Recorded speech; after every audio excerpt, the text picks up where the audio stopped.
30 minute আগে আমার সাথে এবং আমার হোন্ডা হর্নেট 2.0 বা 2.0 সাথে একটা অঘটন ঘটে গেছে, চরম অঘটন। সেটা হচ্ছে এই আঙুলটা একদম কেটে ভি ভি শেপে কেটে মাংসটা উঠে গেছে। তো ঘটনা যেটা ঘটছে, আমি আমার মেয়েকে সামনে নিয়ে চালাচ্ছিলাম, একদম আমার এলাকার ভিতরে চলে আসছি, ধানমন্ডি থেকে বাসায় আসছি। ঠিক বাসার একদম কাছে এসে বাইকের স্পিড 15-12-15 এরকম, হঠাৎ করে আমার মনে হলো হ্যান্ডেলটার বাম পাশ কিছু কিছু একটার সাথে লাগছে, পাশে একটা পিক আপ ছিল, দাম করে পড়ে গেছে, একদম পুরা স্টপ হয়ে গেছে। আমি ডান হাতে আমার মেয়েটাকে ধরে ফেলছি, সামনে ছিল, বাইকের হ্যান্ডেলটা পুরো বাঁকা হয়ে গেছে। পরে উঠে সার্ভিস সেন্টারে নেওয়ার জন্য ঘোরাচ্ছিলাম, পরে দেখি যে হ্যান্ডেলটা এভাবে উল্টা চাপ দিছি মতো আবার সোজা হয়ে গেছে। তা আমার সন্দেহ হচ্ছে, আমি ভাবছিলাম বাম পাশেরটা ওই পিক আপের সাথে লাগছে, বাম পাশের হ্যান্ডেলের মাথাটা, গুটলির মাথাটা।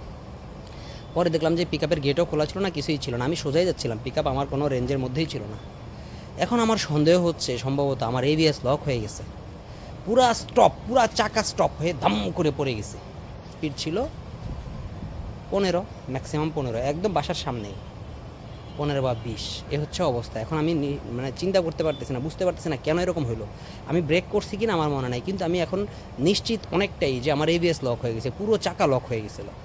এখন যদি এটা আসলে এবিএস লক হয়ে থাকে, এটা মারাত্মক ঝুঁকি হোন্ডা হর্নেট 2.0 ইউজারদের জন্য। আমি জানি না, কিন্তু আমি এখন নিশ্চিত করে বলতে পারতেছি না। পুরো হাতের মাংসটা উঠে গেছে, কিসের সাথে সেটাও জানি না। বাইকের বাম্পারের ডান পাশ ঘষা লাগছে, সাইলেন্সারের পাইপটার উপরে ঘষা লাগছে, তারপর হচ্ছে সামনের ইন্ডিকেটরটা হালকা ঘষা লাগছে, হ্যান্ডেলের ডান পাশের গুটলিটা ভেঙে গেছে। এই যে গুটলিটা খুলে যায় নাই, ভেঙে গেছে। এই যে এই শেপ থেকে জাস্ট চাপ লেগে এভাবে ভেঙে গেছে। হ্যান্ডেলটা ডান পাশটা পুরো ভেতরে ঢুকে আসছিল, পরে উল্টা সাইডে রিভার্স করে চাপ দিছে মতো সোজা হয়ে গেছে। এখন আমার মেয়েটা ছিল সামনে, তো আমি ডান হাতে তাকে এভাবে ধরে ফেলছি, তাহলে তার না হলে কিন্তু তার মাথাটা রাস্তার সাথে এভাবে লাগতো, এভাবে পড়ছে তো মাথাটা ফেটে যেত। আমি ডান হাতে জাস্ট তাকে ধরে ফেলছি বাইক ছেড়ে দিয়ে। এখন আমি যদি ব্রেকও করতাম, ব্রেক তো কখনোই আমরা যারা অনেক দিন ধরে বাইক চালাই কখনো ফুল ব্রেক করি না, হালকা ব্রেক করি।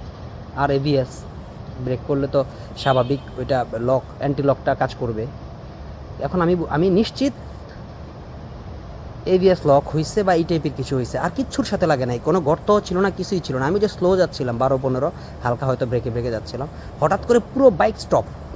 সাধারণত পিছলে গেলে বা ওই গর্তে পড়লে তো বাইক সামনে পিছনে একটু যায়, একদম জায়গায় বাইক দাম করে পড়ে গেছে, ডান পাশে পড়ছে। যদি আসলেই এবিএস লক হয়ে থাকে, এবিএস টাইমিং না করতে পারে, সেন্সর কাজ না করতে পারে, এটা মারাত্মক ঝুঁকি। এখন সার্ভিস সেন্টারে যাবো, গিয়ে আলাপ করলে হয়তো বুঝতে পারবো কী কাহিনি। কিচ্ছু ছিল না, এখানে গর্ত ছিল না, কোনো মানুষও ছিল না সামনে পিছনে আশেপাশে।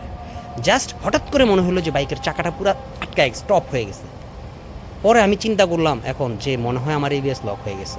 এই আঙুলটা কিসের সাথে, ওই কিছু একটার সাথে, কোনো হ্যান্ডেলের সাথে বা কিছু একটার সাথে রাস্তার সাথে চাপ লেগে এই পেটটা এখান থেকে ভি শেপে মাংসটা উল্টে গেছে, ছুটে যায় না, উল্টে গিয়ে আবার এখানে লেগে আছে, রক্ত বের হয়েছে অনেক।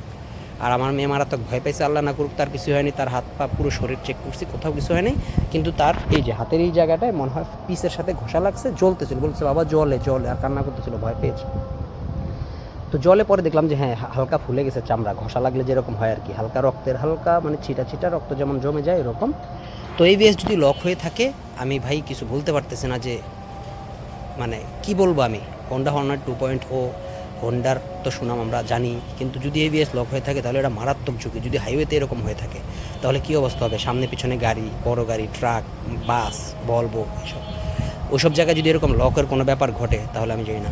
এবং আমি নিশ্চিত না এখন যে এবিএস লক হয়েছে কিনা, কিন্তু আমার সন্দেহ হচ্ছে, মানে সন্দেহের একদম সর্বোচ্চ লেভেলের যেটা, সেটা হচ্ছে যে এবিএস মানে চাকা পুরো লক হয়ে গেছে। কীভাবে লক হয়েছে, কেন হয়েছে, আমি কিছু জানি না, কোনো গর্ত ছিল না, এবং পাশে একটা পিক আপ ছিল, পিক আপের সাথে আমার বাইক লাগে নাই, আমি 100% শিওর। এ হচ্ছে অবস্থা।